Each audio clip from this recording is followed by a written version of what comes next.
आहे आज आणि तुम्हाला माहिती आहे संडे रिच्युअल्स म्हणजे काय असतं. आम्ही संडेला कुठे जातो, काय करतो, तर सोबत राहा, तुम्हाला कळलंच आम्ही कुठे चाललो. सकाळचा हेल्दी नाश्ता करायला आम्ही एकीकडे थांबलो. इकडच्या इडली म्हणजे खूप सॉफ्ट, टेस्टी आणि हेल्दी होत्या. तुम्हीसुद्धा एकदा नक्कीच ट्राय करा. इकडची एक थाटे इडली खूप फेमस आहे.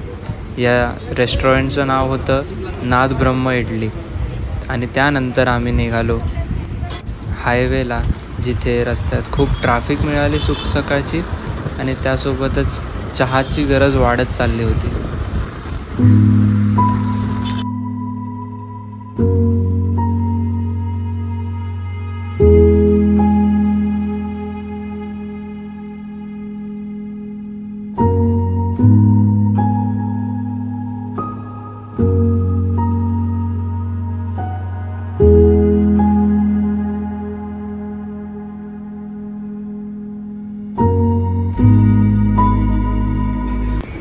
एक 5 मिनिटाचा चहाचा ब्रेक घेतला, चहा पिली आणि लगेच निघालो डेस्टिनेशनकडे.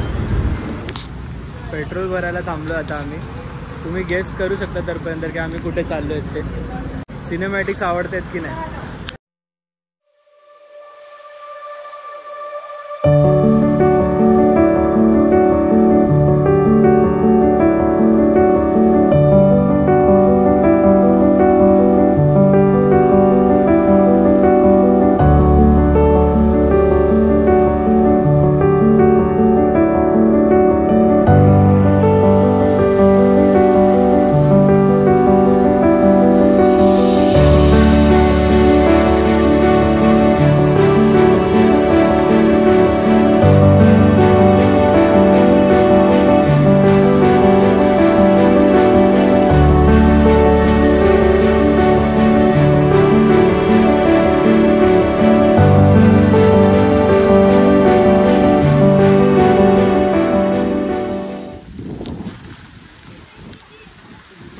पाऊस पडत होता म्हणून आम्ही जस्ट 2 मिनिटं अलीकडे थांबलोय स्पॉटच्या.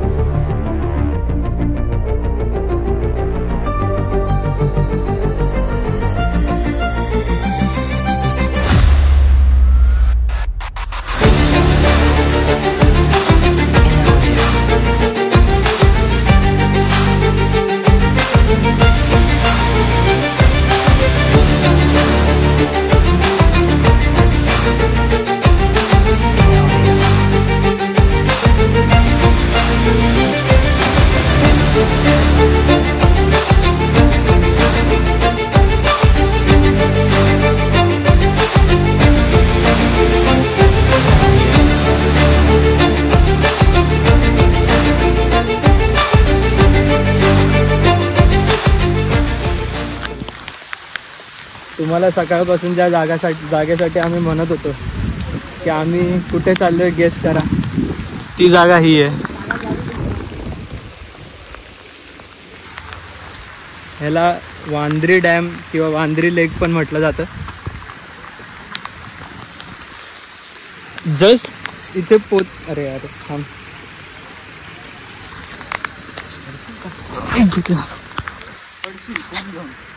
जस्ट इथे पोचणार होतो त्याच्या 2 मिनिटं आधीच पाऊस पडायला लागला, म्हणून थांबून आम्ही रेनकोट घातलेत.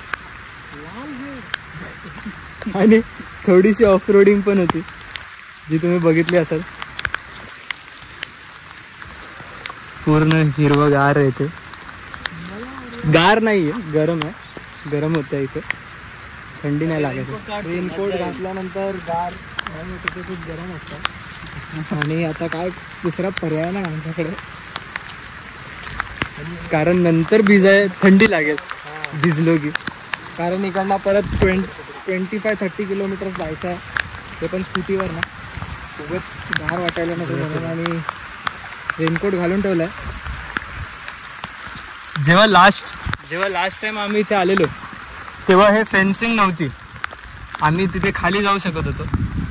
आत्ता जस्ट नवीन ही फेन्स लावलेली आहे बघा, म्हणजे कोणी खालती नको जायला. असं पण पावसाळा आला, डॅमचं पाणी अगर सोडलं तर घसरू शकत. हां, म्हणून रिस्क न घेण्यासाठी त्यांनी हे लावलं. पाऊस येतोय जातो, स्लिपरी आहे. हो हो, तुम्ही व्ह्यू बघू शकता किती सुंदर आहे.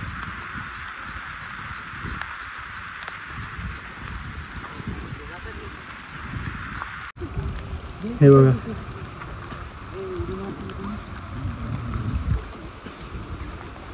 किती सुंदर इकडचा व्ह्यू आहे.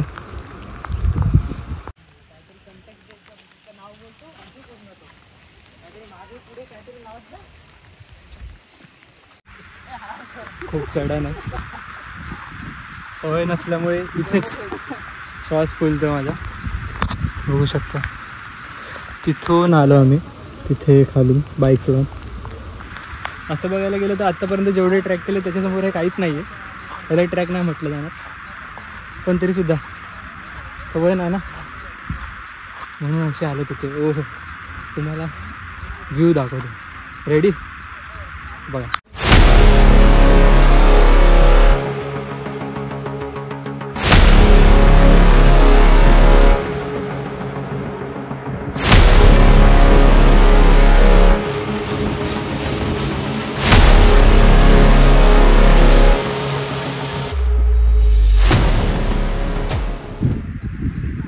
पाऊस थांबलाय आणि वातावरण सुद्धा थंड झालं आहे. तुम्ही बघू शकता वारा किती मस्त गार चाललाय.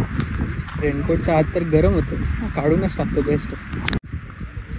आम्ही एक चूक केली, येताना ना 1-2 प्लास्टिकचे बॅग्स घेऊन यायला होते, नाही तर गोण्या असतात ना त्या. म्हणजे इथे जो कचरा केला तो थोडा तरी जेवढं होईल तेवढा आम्ही जमा केला असता. आता आम्ही काय घेऊन नाही आलो, कारण आम्हाला माहिती नव्हतं की इथे पण अशी हालत असेल.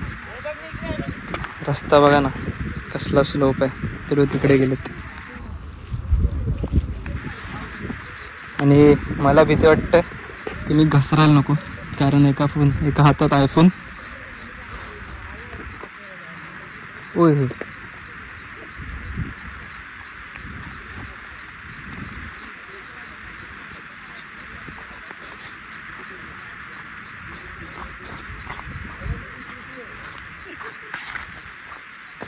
आत्ता 2 मिनटं आधी आम्ही तिकडे वर होतो आणि आता आम्ही इथे खाली आलेलो आहोत.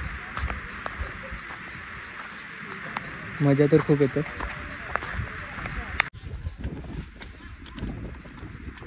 पाणी थंड आहे. इथे कॉम्पिटिशन लागली आहे, कोण जास्त टप्प्या मारतो. आता बघा, वा वा वा वा, हो 2 टप्प्या.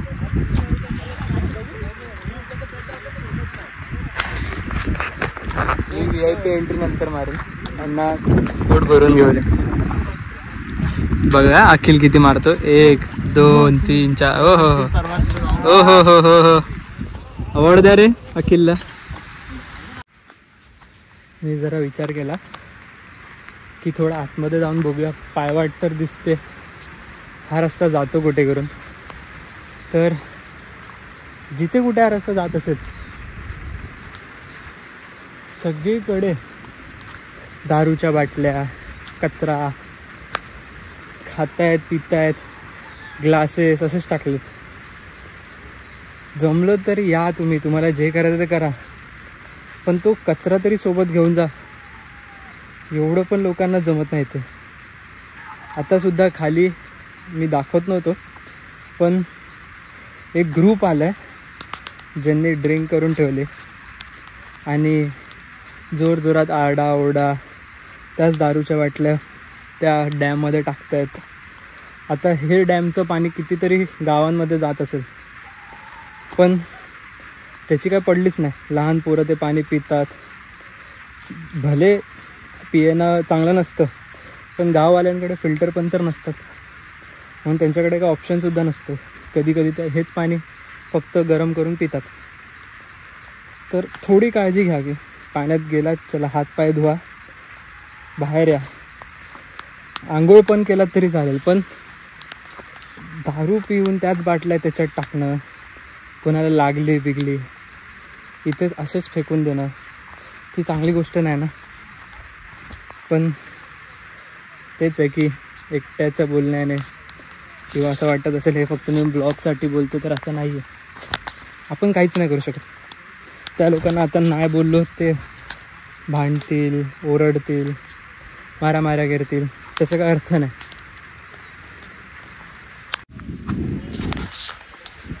जाऊन आम्हाला 1-1.5 तास झाला. 1-1.5 तास झाला आम्हाला, समजलंच नाही वेळ कसा काय गेला. मस्त वारा खात होतो. पाऊस तर पडला नाही, उगाचचं जॅकेट घातलं. पण एकदा तुम्ही इकडे नक्कीच जा. मी डिस्क्रिप्शन बॉक्समध्ये लोकेशन टाकेन. खूप वेळा आलो मी इथे. आधीचे तुम्ही माझे पोस्ट बघितलं तरी समजेल तुम्हाला. इथेच आधी मी बाईक लावून फोटो काढलेले सुद्धा, तेव्हा गरमीत आलेलो. पण एवढीच काळजी घ्या की हा जो कचरा दिसतो हा कचरा करू नका, म्हणजे नेचरची पण काळजी घेऊ.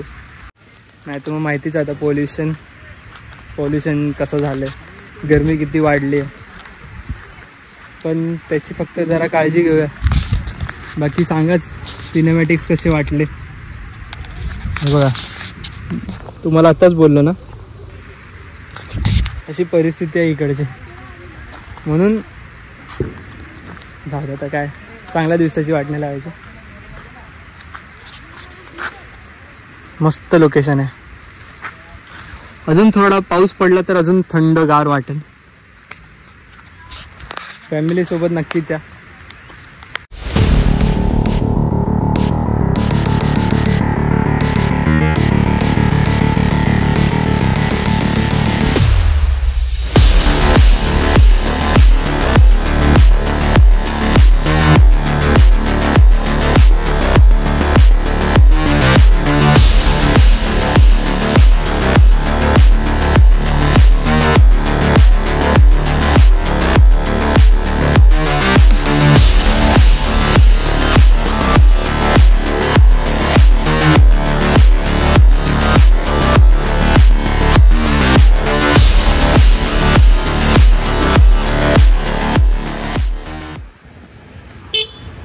जेव्हा तुम्ही हायवेवरून येतात तर हा सगळा रस्ता वांद्री लेककडे जायला दाखवतो.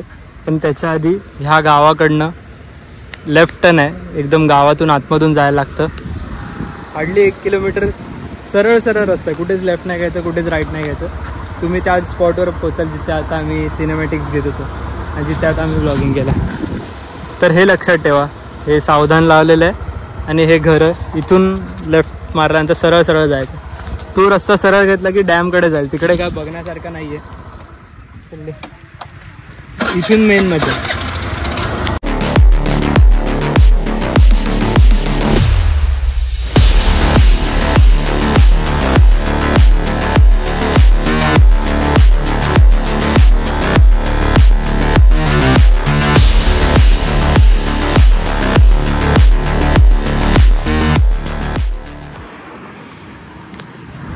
अचानक पाऊस यायला लागला हायवेवरती, म्हणून पटापट रेनकोट घालून येतो आम्ही. रेनकोट घालून झाले. आता डायरेक्ट घरी.